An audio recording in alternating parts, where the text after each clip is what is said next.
লন্ডনে অর্থ পাচার মামলায় তারেক রহমানের বন্ধু গিয়াসউদ্দিন আল মামুনকে 7 বছরের কারাদণ্ড ও 12 কোটি টাকা অর্থদণ্ড দিয়েছে আদালত।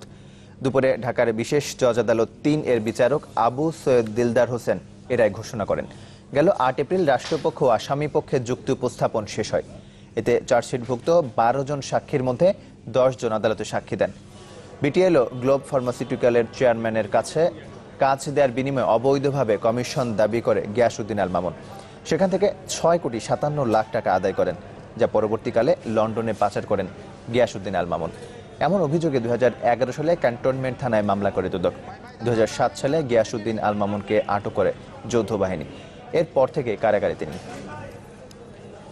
বিজ্ঞ আদালত একটি ধারায় 2002 সালের আইনের আসামিকে 7 বছর সাজা দিয়েছে।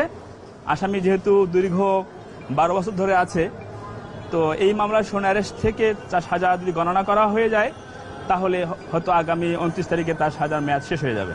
মানি লন্ডারিং করার অপরাধে ওনার বিরুদ্ধে মামলা হয় 11 সালে, এবং সেই মামলায় আজকে মাননীয় আদালত বিশেষ জজ আদালত 3 রায় ঘোষণা করলেন। সেখানে তাকে 7 বছরের কারাদণ্ড, 12 কোটি টাকা অর্থদণ্ড এবং যে ব্রিটিশ পাউন্ড 4,18,853.47 ব্রিটিশ পাউন্ড সেটাও রাষ্ট্রপক্ষে বাজেয়াপ্ত করছে এবং সেই টাকাটা বাংলাদেশে আনার জন্য নির্দেশনা দেওয়া হয়েছে।